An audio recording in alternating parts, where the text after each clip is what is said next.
Om.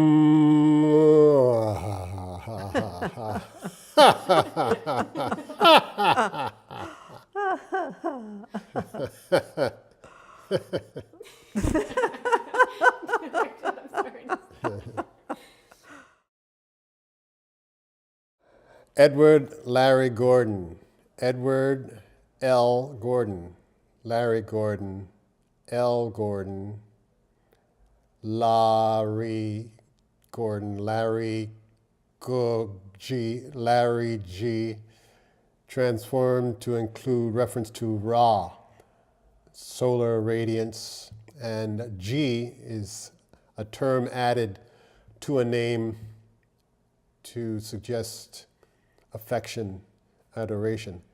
And this name represented my experience of the sun as a divine being. Two gentlemen who worked at a spiritual bookstore in Harlem in the 1970s, after hearing my music, my electric zither music being played for the psychic fairs at this bookstore for about a year, they came to me one day and says, you know, we've been listening to your music and it takes us into different dimensions, and the name Edward Larry Gordon just doesn't seem to represent who we're experiencing. And we did some research. We went into Egyptian hieroglyphics, Sanskrit, and we come up with the name Laraaji, which in short represents the divine aspect of the sun coming down into humanity and supporting and nurturing humanity. And so Laraaji is actually an acknowledgement of the sun as a divine being. And this is about 1979, 1978. And I accepted the name during a ritual in Central Park. When they offered the name to me, I said, uh-oh. When someone comes up to you and says, we got a name for you, uh-oh.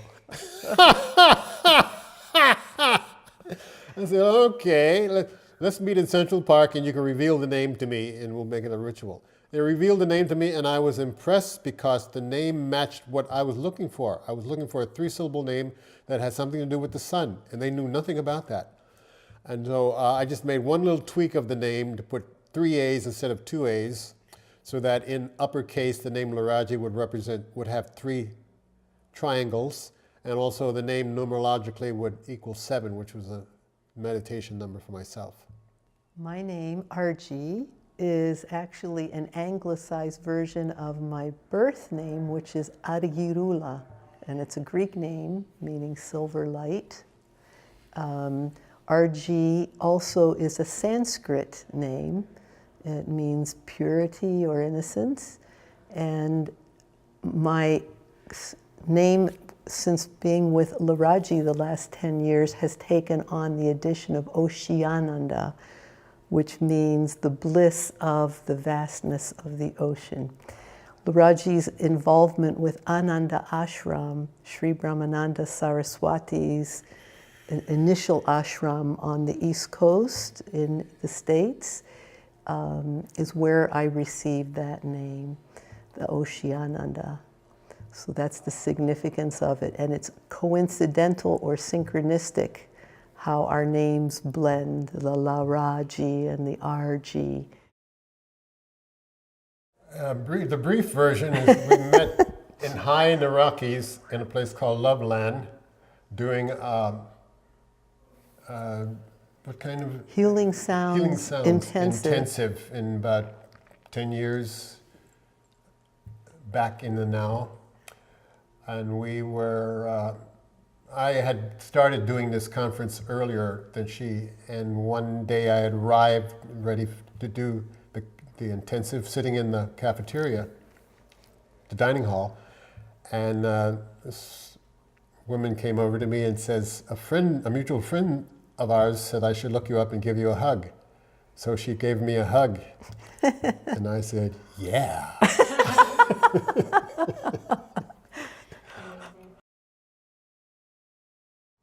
Arji does things unconsciously and consciously. Unconsciously, it seems that she touches people on an energetic level that brings them to an emotional place of release and softness.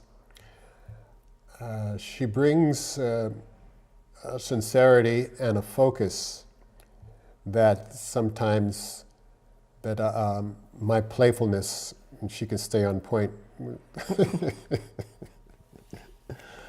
Also, I think we share karma together, and I can share my musical karma that I've been able to get out in the world and make connections, and it's been my pleasure to invite her to share some of that, so that I think her energy is the kind of energy that feels like a gift that you want to give to your friends. And look, here's Arji. Experience her.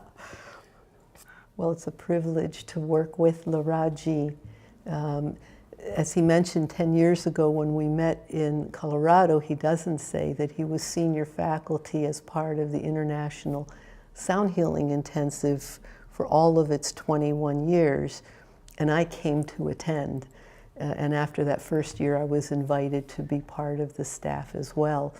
But the laughter work, Letitia, is really Laraaji's signature evolution that began in the 80s, and he's just continued to embellish it.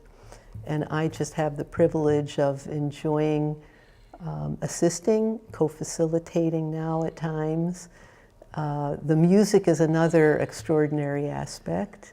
Laraaji, as a composer and musician internationally, has been not just well received, but now an enormous resurgence of interest in his music and many new releases. So I've had, again, the privilege to perform in some small way sonically to support his work. The long form is that during that time in the late 70s, playing music on the sidewalks, parks, and plazas of New York with electric zither played through a little humble amplifier. One of my favorite places was the northeast corner of Central Park, a little cobblestone circle that was just right to set myself up in a little lotus position, go into trance and play music. And around the perimeter of this cobblestone circle were benches circled, so people could sit and enjoy. And I've been doing that for about a year or two. And one particular spring evening, this married couple came up to me and says, "Have you heard of Frippanino?" And I didn't know what they were saying. I said, "Yeah, Frippanino, you should check out their music." Okay, I'll check out Frippanino. What is Frippanino? Oh, they're musicians that whose music is sort of in the direction that you're going. And so they invited me home to dinner, and I had dinner with them, and they talked more about Frippanino, and I kind of made it a goal to go to record stores and find some of their music. But a month later, a month of still playing, but a month later I'm playing in the same spot, and I opened my eyes after about 2 hours of playing and counting my change, and there was a note in my zither case that looked like a note paper that was ripped from a very expensive notebook. So I said, somebody really sacrificed, really want me to read that note. "Pardon me, sir, please excuse this piece of paper. I would be interested in talking to you about a music project on which I'm working. Signed, Brian Eno." And I said, wow. So next day I hooked up with him, made a phone call. He lived in the village not too far from that location. I went by his loft apartment, and we discussed different things, and we got around to the subject of discussing ambient music. I wasn't sure what ambient music was supposed to be, but I felt that if we went into a studio, something interesting would happen. So we agreed to go into a studio. About a week or so later, recorded enough music to start the album. We had to re-record the quieter passages of music a couple of months later in a quieter studio. So that was about 1978, 79. And then Day of Radiance, Ambient #3 album, was launched. I'm most noted for my work with the zither and the keyboard and the voice. My ultimate instrument is Nadam.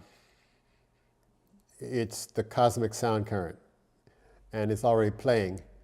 And in terms of me playing it, it's vertical performance. In other words, I don't do something. I observe it and integrate it. It's an everywhere equally present sound force. And what I do on this side with instruments of choice are the gong. Gong is a way of dropping people into a zone and preparing their ears to hear inner sound. I also appreciate getting back to playing the violin, which I played in high school. I got to second violin in the orchestra. And I play it electronically now with some music apps, wonderful music apps. So the electronic violin, voice, African thumb piano, the gong. And on the horizon comes the didgeridoo. I'd like to get on the didge and see what can happen. I feel that laughter, authentic laughter, is one of the highest body languages and evidencing of success of the human spirit. That the human spirit is available for laughter. It represents a point in eternity or their evolution. That I call that a success zone. That the body's relaxed, the breath is relaxed, the mind is relaxed from tension, drama, and stress. And that's a success point. And to practice laughter is a way of going deliberately into that success zone, that success, some people call it positive psychology. And I've enjoyed laughter ever since I was young. I used to use it to level the playing field when bullies in my neighborhood got to know me as someone could get them to laugh. They would choose to hang around me to laugh rather than to beat me up. And I see there, that's another reason why I like laughter, because I like seeing the human physique loosen up with laughter. And of course, there are many kinds of laughter. And when I did comedy, sometimes I was working on nervous laughter, getting people, you get people where they have a lot of tension built up, tricky subject matters, topics that people have holding patterns around, whether it's relationships, sex, religion, war. And you go into that area and then you diffuse some of that tension for a little while. And I enjoyed knowing that was happening, that somebody could get into the laughter zone and they hadn't been laughing for about another month or so before, though helping people to do what they don't know how to do it themselves. The laughter workshops are a way of getting people to know, to reacquaint themselves with laughter without necessarily having to have a comedian around. It's a cathartic. And that's important. It's a release. I do individual and small group work with people using energy medicine techniques. I'm a Reiki master and shamanic dream work. And if you can use the laughter to release, then you're making that individual more vulnerable and making them more apt to tap into their silliness. Exhibit A. I would add to that, laughter is becoming also, because of its infectious, contagious quality, a healing performance art. So I advise people who feel that they have a healing laughter, or laughter that can trigger others, to develop it or try to remove resistance or layers that block it, so that you can use it whether you're a public speaker or whether you're a teacher or whether you're a gym coach, that learning how to let laughter naturally show up in the way you react and interact with people is a way of softening and opening in planetary service.